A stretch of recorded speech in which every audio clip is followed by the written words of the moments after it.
You are awake. The room is made of light, not natural light. It is still early morning, the sky barely gray. But the light that comes through shoji screens, the translucent paper panels set in wooden frames that divide interior from interior in the Japanese house, filtering whatever is outside into a diffuse, even shadowless luminosity that seems to come from the walls themselves rather than from any source. The effect is unlike anything you have encountered in any other civilization. The room feels lit from within. The floor beneath your futon is tatami. Woven rush matting, smelling faintly of grass, firm but not hard. The standard floor covering of the Japanese domestic interior since the Heian period. The room itself is spare. No furniture in the Western sense, no chairs or tables, a low lacquered stand in one corner, a scroll hanging in the alcove called the tokonoma, a single seasonal flower arrangement below it. The aesthetic principle operating here has a name, wabi-sabi, the beauty of imperfection and impermanence, the value of the understated, the elegant, the carefully chosen. You are in Edo. The year is approximately 1700. Edo is the largest city in the world in 1700. Larger than London, which at this moment has perhaps 600,000 people. Larger than Paris. Larger than Istanbul, which has been one of the great cities for centuries. Edo, the city that will be renamed Tokyo when the emperor moves there in 1869, has a population of over 1 million people at the turn of the 18th century, making it the first city in the world to exceed that threshold. And is also officially a city that should not exist in the form it does. Edo was originally a small castle town on the Kanto Plain, chosen by the shogun Tokugawa Ieyasu in 1603 as his administrative capital after his victory in the Battle of Sekigahara unified Japan under his control. The choice was strategic. Edo was far from Kyoto, the imperial capital where the emperor resided and where rival power bases had traditionally been concentrated, and far from Osaka, the commercial center of western Japan. It was in 1603 a marginal location. By 1700, it is the center of the world's most isolated civilization. The isolation is the thing you need to understand first. Sakoku, the closed country policy, was implemented in stages between 1633 and 1639 under the third Tokugawa shogun Ieyasu. The policy expelled European missionaries, prohibited Japanese people from leaving the country and from returning if they had left, prohibited the construction of ocean-going ships, banned trade with most foreign nations, and expelled almost all foreigners from Japan. The exceptions were small and tightly controlled. A Dutch trading post on the artificial island of Dejima in Nagasaki harbor, where Dutch merchants were permitted to reside in strictly limited numbers under strict surveillance, forbidden from leaving the island without permission, and forbidden from practicing their religion openly. A small Chinese trading community in Nagasaki under similar restrictions. The Korean kingdom Joseon, with which Japan maintained diplomatic relations through the Tsushima domain. The Ryukyu kingdom, a vassal state that also maintained relations with China and served as an indirect channel of information about the outside world. These exceptions were studied intensely. The Dutch at Dejima were required to submit annual reports on world affairs for the shogunate's information. Japanese scholars who developed expertise in Dutch language and Western knowledge, a discipline called Rangaku, Dutch studies, were officially sanctioned and privately sought after. The sealed country was not ignorant of the outside world.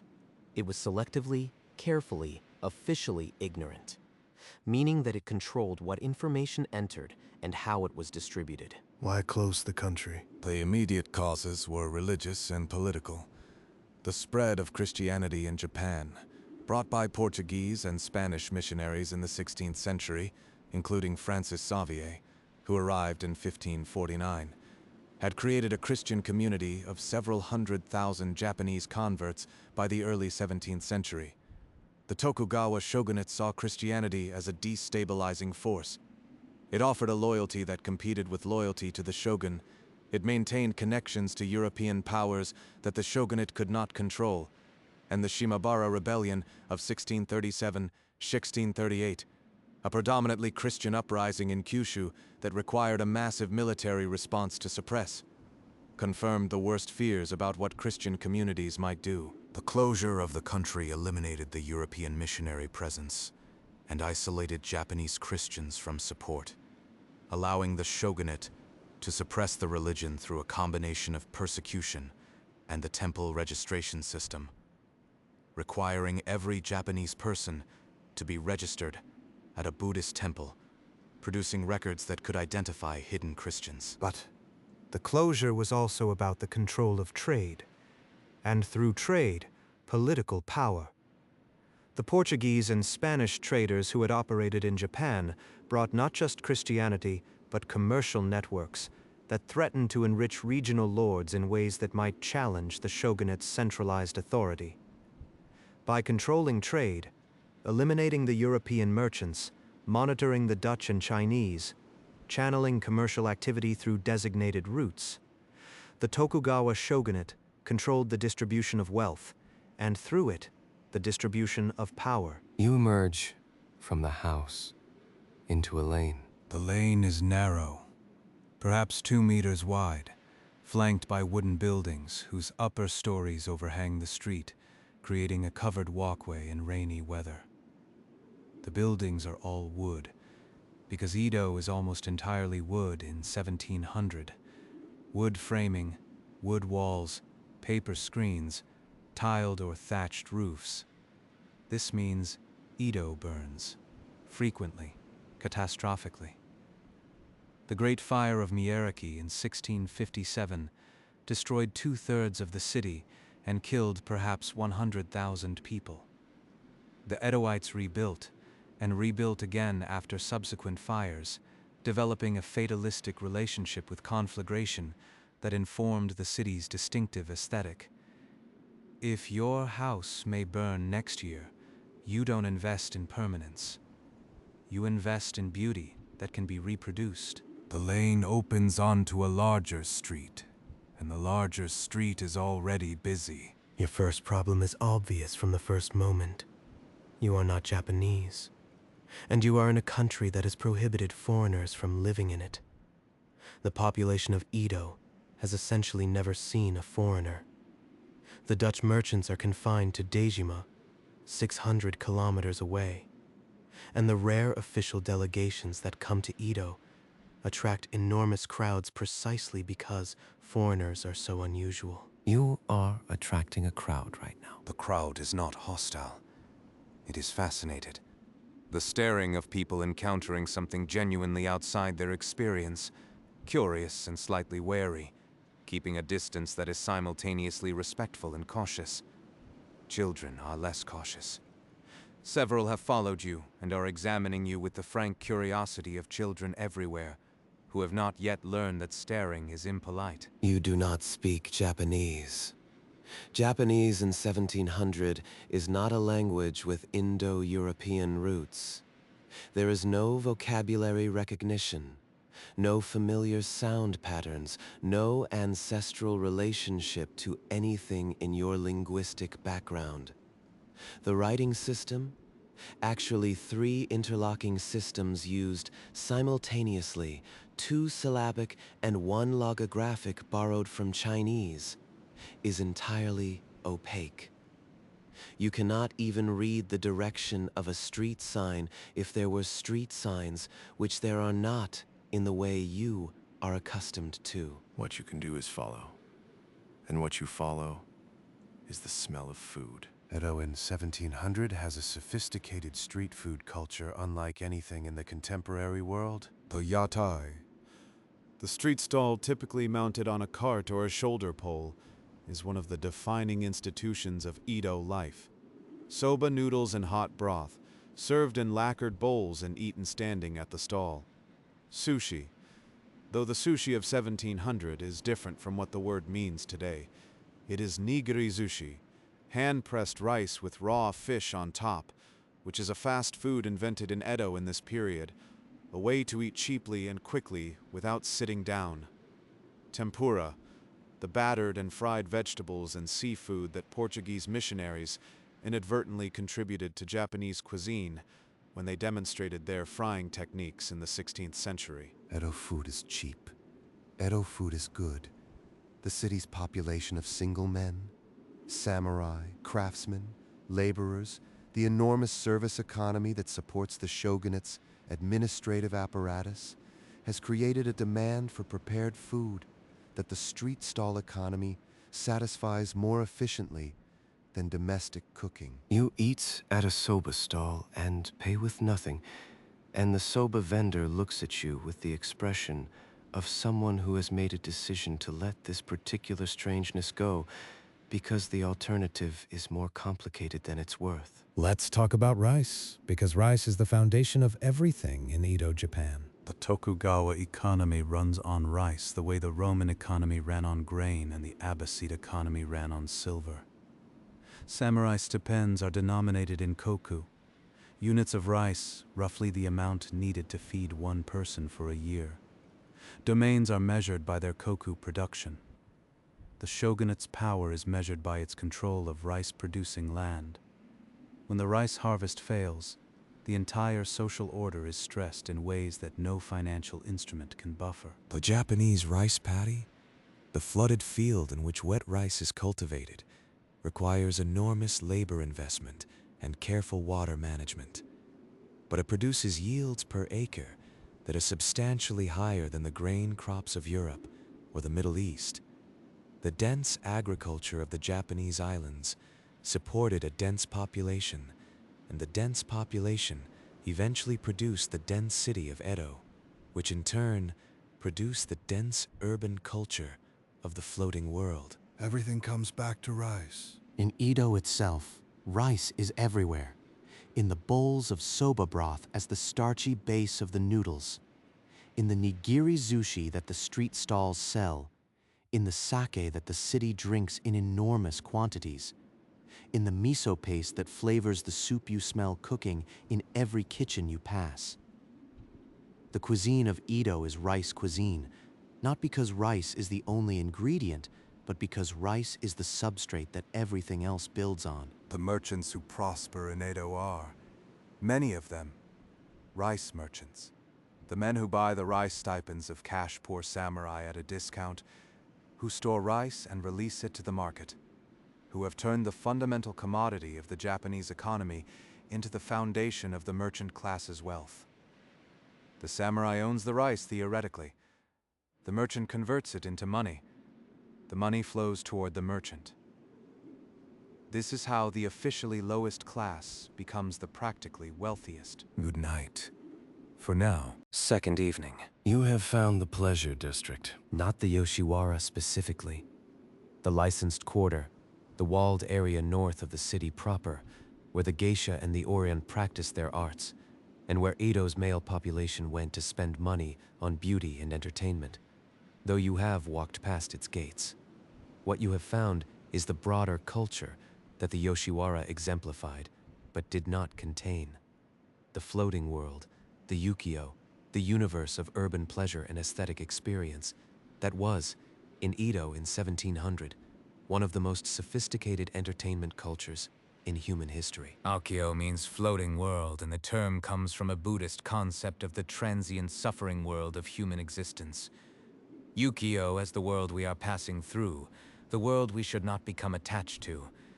Sometime in the 17th century, a writer coined the term to describe the pleasure culture of the Edo merchant class, playing on the homophone. The same sounds, Yukio, but written with different characters meaning floating world rather than sorrowful world. The pun was deliberate and culturally significant. The pleasure culture of Edo was understanding itself as the Buddhist impermanence taken positively. If everything is transient, then beauty and pleasure are the right responses, because they too are transient, and transient things should be enjoyed while they last. This philosophical reframing of pleasure culture is specifically Edo, specifically this period, and it produced one of the great aesthetic traditions in human history. The ukiyo-e woodblock prints, literally pictures of the floating world, are the most visible product of this tradition. They depict the actors of the kabuki theater, the courtesans of the Yoshiwara, the landscapes of the Tokaido Road, the famous views of Mount Fuji.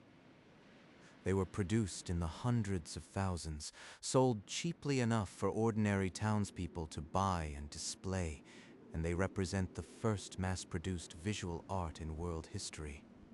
Images reproduced in large editions, reaching a mass audience, shaping how a whole population saw and thought about beauty. The names associated with ukiyo, Hokusai Hiroshige Utamaro, are known today because their work eventually traveled to Europe in the 19th century and transformed Western painting.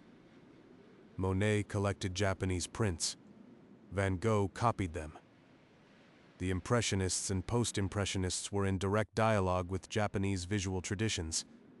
And through that dialogue, the visual tradition of the 20th century was shaped. All of it flowing from this floating world, this Edo pleasure culture, this urban aesthetic that emerged when 1 million people were sealed into a city, together with nothing to do but become more refined. The Kabuki Theater is playing tonight. Kabuki. Originally performed by women, banned to women by the Shogunate in 1629 on the grounds that female performers attracted the wrong kind of attention. Subsequently performed by young men, banned again for similar reasons, eventually settled into the form of adult male performers playing all roles including female ones, is the popular theatrical tradition of Edo, performed on elaborate stages with trapdoors and rotating sections and elaborate mechanical effects. The plays running from morning to evening, with audiences eating and drinking and talking throughout. The theater as a full-day social event rather than a 2-hour formal occasion. The plays themselves draw on history and legend. The tales of the 47 Ronin, who avenged their murdered lord in 1703 and were subsequently required to commit ritual suicide for having done so without permission. The stories of the Heike and Genji clans from centuries earlier. Tales of love affairs and conflicts between obligation and desire. The aesthetic vocabulary of kabuki. The stylized movements. The exaggerated makeup. The me pose in which an actor freezes at a moment of high emotion, while the audience shouts appreciation, is as codified and as demanding as classical ballet, and as foreign to an outsider without context. You watch for an hour from the back of the audience, understanding nothing, and find that the physicality of the performance, the precision of the movement, the quality of the attention it commands, is itself comprehensible in the way that all high craft is comprehensible to someone who has never seen it before. Let's talk about haiku. Matsuo Basho, the greatest haiku poet, died in 1694, 6 years before your visit. He spent his later years traveling the roads of Japan, writing haiku in response to what he encountered, publishing the accounts of his journeys in texts that combined prose and poetry in a form called haibun. His most famous work, Oku no Hosomichi, The Narrow Road to the Deep North, was published in 1694 and records a journey through northern Japan in 1689. Haiku, as Basho refined it, is a poem of 17 syllables organized in 3 lines of 5, 7, and 5. It is not primarily about brevity for its own sake. It is about the moment of perception, the instant in which the poet encounters something specific and present and registers it with enough precision that the reader can experience the same encounter. The most famous haiku in the Japanese language is Basho's. An old pond. A frog jumps in. The sound of water. This poem is not about frogs or ponds. It is about the moment of sound breaking silence. The way a specific, small, physical event can suddenly make you aware of the quietness that preceded it. The pond was silent before the frog. You only know how silent because of the splash. The poem is about before and after, compressed into the moment between them. Basho is 6 years dead. his students are alive. The haiku tradition he perfected is active and evolving, practiced across the social spectrum from samurai to merchant to craftsperson. Poetry in Edo is not a high culture specialized activity. It is a common social art, practiced at parties and on travels, and in the quiet of evening when the floating world has stopped floating for the night. After the theater, you walk through the evening streets. Edo at night is quieter than during the day, but not silent. The entertainment districts operate through the night, and the network of tea houses and sake establishments and small restaurants that serve the city's single male population stays busy until late. The paper lanterns outside each establishment cast warm pools of light onto the wooden pavements. People move through them, casting brief shadows, their wooden clogs clicking on the stones. You are still attracting glances. Fewer than in the daytime, the evening creates its own privacy, its own permission to not quite see what is not quite expected. Let's talk about the women who made the floating world possible. Pajisha, the word means person of the arts, were female entertainers trained in music, dance, tea ceremony, poetry, and conversation. They were not primarily sex workers, though the distinction in the Edo period was more complex than the modern understanding suggests. The term and the profession evolved over the 18th century. What defined the geisha was the quality of their artistic training and their skill as conversationalists and social companions. The oiran, the courtesans of the Yoshiwara licensed quarter, were a different institution. Though equally elaborately trained and equally important to the culture of the floating world, the oiran were among the most photographed and drawn subjects of ukiyo-e prints. Their elaborate hairstyles, their layered kimono, their towering wooden platform sandals, their carefully studied expressions of practiced emotion. Both institutions produced women who were, in many respects, more educated and more publicly visible than the respectable women of the merchant and samurai classes. The respectable wife of a wealthy merchant managed her household and raised her children, and was not expected to participate in the entertainments her husband attended. The geisha and the oran were the public faces of femininity that Edo culture depicted and celebrated. This is a paradox familiar from other civilizations. The women who have access to public culture and artistic expression are often the women whose social position is not respectable in the conventional sense. The women with status have less freedom. The women with freedom have less status. The floating world's art was largely art about women, their beauty, their skill, their emotion.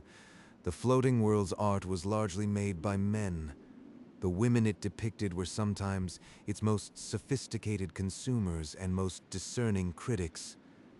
The relationship between subject and observer in the ukiyo-e tradition is not simple. Good night. Third morning. Let's talk about who lives in this city, because Edo's population is not uniform, and its social structure is one of the most codified in the world. The Tokugawa system organized Japanese society into 4 official orders.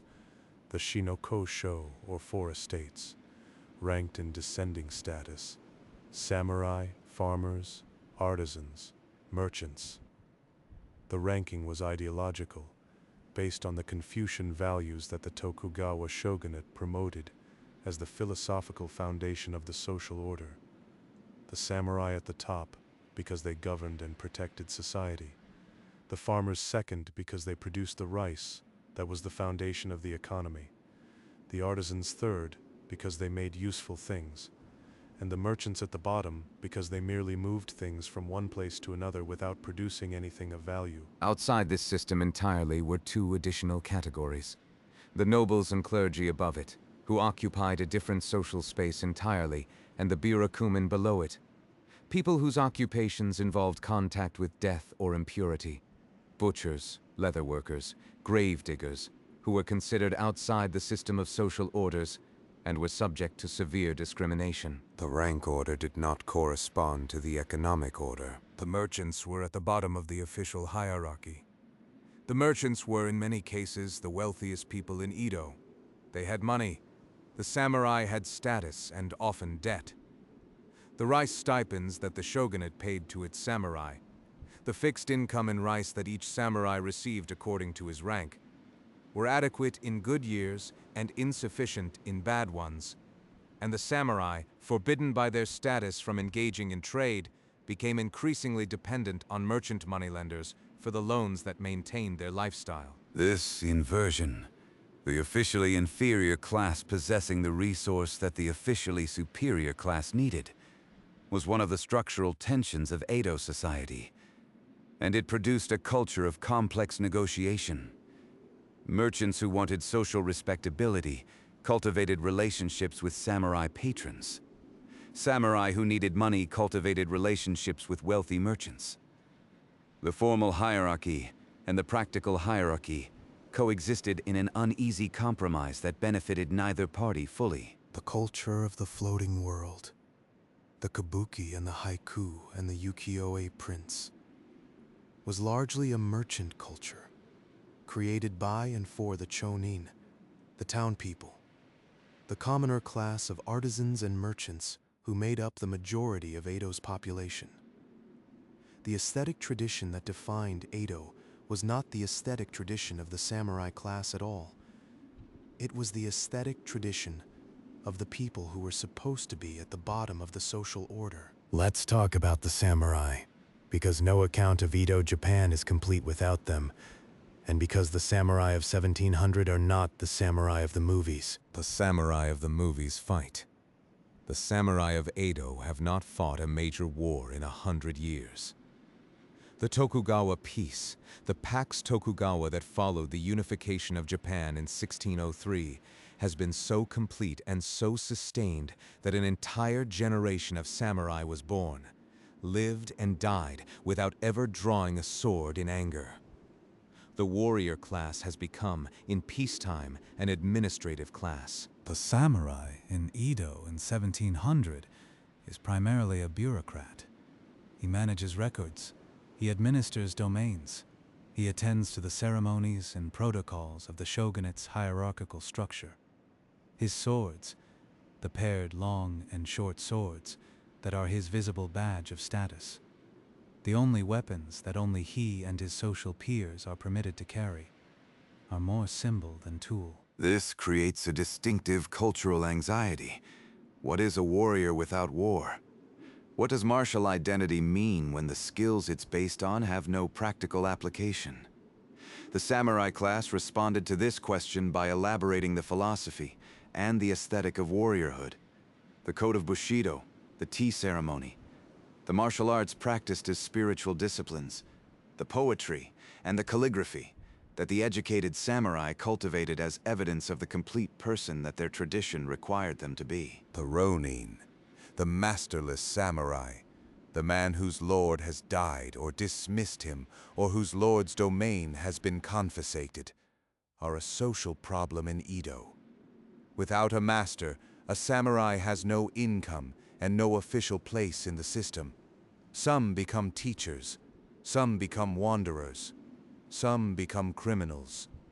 The story of the 47 Ronin, who avenged their lord's death in 1703, 3 years from your visit, by killing the official who had caused it, became the great moral drama of Edo, Japan, precisely because it posed the question of samurai loyalty in its starkest form. What obligation does a samurai have to a dead master? And what obligation does a living samurai have to the laws of the state that supersede his personal loyalty? The 47 chose loyalty to their master over loyalty to the state. The state acknowledged the sincerity of their loyalty and required them to die for it. They did. They were buried together. Their graves became a place of pilgrimage. You are sitting in a small garden attached to a tea house in one of the samurai districts of the city. You have been allowed to sit here by a combination of the basic hospitality that the tea house extends to all visitors, and the fascination that a foreigner generates in a city where foreigners are illegal. The garden is tiny. Perhaps 5 meters by 7, and it contains more than you initially register. A stone lantern, a bamboo water pipe that drips water into a stone basin with a sound so precisely calibrated that it functions as a clock. 3 carefully placed stones of different sizes and textures, moss growing between them. A single pine tree whose lower branches have been trained with wires into the exact angle of a pine tree on a cliff above the sea. The suggestion of a landscape compressed into a space smaller than a parking space. The Japanese garden is an argument that the infinite can be contained in the finite, that a small space treated with sufficient attention can expand beyond its physical limits, that beauty is not a function of size, but of care. The water drips. The pine tree holds its trained angle. One more thing about the Edo social order, the alternate attendance system. The Sankin Kotai, alternate attendance, was one of the shogunate's most ingenious mechanisms of political control. Every domain lord, the daimyo, was required to spend alternating years in Edo and in his home domain. When he went home, his family stayed in Edo as hostages. When he returned to Edo, his family could go home, but he was now the hostage. The consequence was that every daimyo maintained 2 complete establishments, one in his home domain and one in Edo. The cost of maintaining both, plus the cost of the enormous processions that moved the daimyo between them.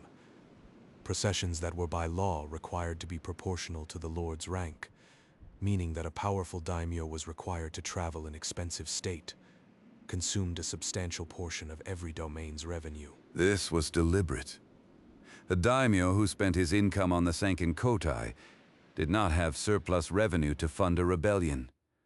The shogunate impoverished potential rivals through ceremony. The processions also had cultural effects. The Tokaido Road between Edo and Kyoto, the road that Hiroshige immortalized in his series of prints, was one of the most traveled roads in the world, busy with daimyo processions, merchants supplying them, travelers of every kind. The towns along the Tokaido developed into sophisticated service economies, providing lodging and food and entertainment for the hundreds of thousands of people the alternate attendance system kept in motion. The mobility that the system required became a vector for the spread of Edo urban culture to every part of Japan. The shogunate used control to keep the country isolated from the outside world, but the movement it required within the country, the processions, the roads, the service towns, spread the culture of Edo everywhere. Good night. This is the last night. The Japan you have been walking through for a week is in 1700, at roughly the midpoint of the Edo period. The Tokugawa shogunate has been in power for almost 100 years. It will remain in power for another 168 until 1868. A political stability of remarkable duration for any pre-modern state. During those 168 years, the world outside Japan will change in ways that the Sakoku policy could not anticipate and could not ultimately contain. The Industrial Revolution will happen in England. Steam power, mechanical textile production, the factory system, railways, steel. The economy of the world will be transformed in ways that no pre-industrial society has a framework for understanding, and the military power that industrialization enables. Steel ships, repeating rifles, artillery, will make the power differential between industrialized and non-industrialized societies so extreme that non-industrialized societies will be unable to maintain their political independence in the face of industrialized aggression.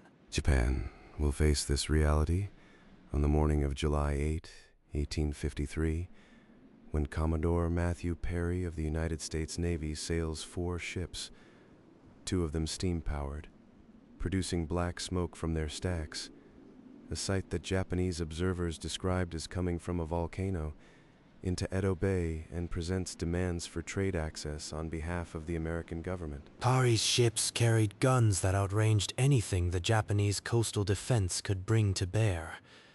The Shogunate, confronted with a technology gap that it could not bridge in the time available, agreed to negotiate. 2 years later, the Convention of Kanagawa opened Japanese ports to American ships. The Sakoku policy, which had defined Japan for over 2 centuries, was over. What happened next is one of the most remarkable transformations in the history of human civilization. Japan looked at what the industrialized West had achieved and made a decision. Instead of resisting, instead of gradually negotiating the terms of contact, Japan chose to transform itself as rapidly as possible into a modernized, industrialized state on the Western model.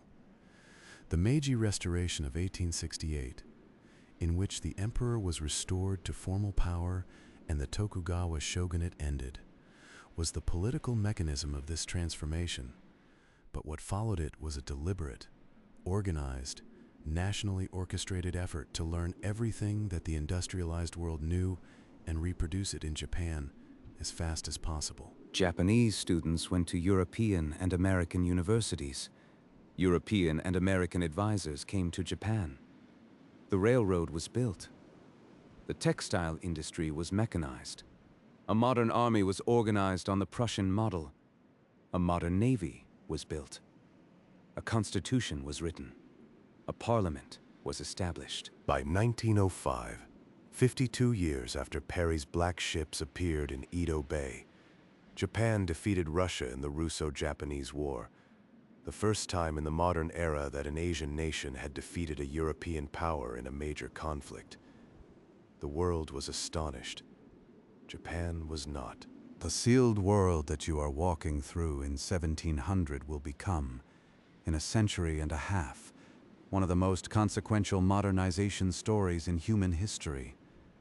The aesthetic tradition of the floating world, the woodblock prints, the theater, the poetry, the garden design, will travel to Europe and change how European artists see and think about beauty. The craftsmanship tradition of Edo, the lacquer work, the ceramics, the textile design, the sword making, will be recognized by Western collectors as among the finest applied arts ever produced. The things Japan made during the 2 centuries of its isolation were extraordinary. The things Japan made after it opened were also extraordinary and different, and shaped by the encounter with the outside world in ways that neither Japan nor the outside world had anticipated. Isolation and openness both produced remarkable things. This does not mean that isolation was the right choice, or that the Sakoku policy was wise. It means that human cultures are resilient and generative in many different conditions, and that beauty is not the exclusive product of any particular form of organization. You have been here 1 week. You have been the most visible person in every room you have entered. You have eaten soba noodles at a street stall and watched kabuki theater and sat in a garden that compressed a mountainside into 5 meters of moss and stone and dripping water. You have watched the samurai carrying swords they will never use walking past merchants who are richer than them and pretending not to notice. You have been in the largest city in the world, and you have never felt further from home. The intellectual life of the sealed world deserves a moment before we leave it. Rangaku. Dutch studies was the official designation for the scholarship that engaged with Western knowledge through the Dutch trading post at Dejima.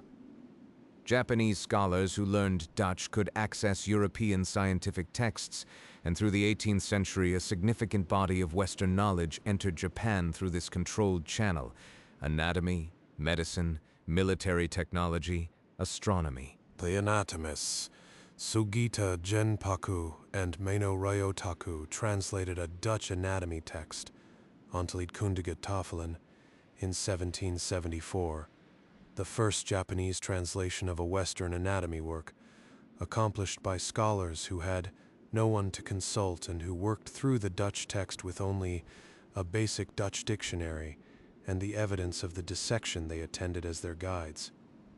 The story of that translation. the years it took, the difficulty of matching Dutch anatomical terms to the bodies they were dissecting, the shock of finding that the Dutch understanding of the body contradicted the traditional Chinese medical understanding that Japanese physicians had relied on, was later recorded by Sugita Genpaku as one of the great intellectual adventures of the Edo period. Through Dejima, through the Rangaku scholars, the sealed world was in conversation with the outside world. The conversation was controlled, limited, monitored. But it was real. When Commodore Perry's ships appeared in 1853, Japan had been watching Western science and technology through that narrow window for nearly 200 years. The Meiji modernization that followed was astonishingly rapid, partly because the groundwork had been laid.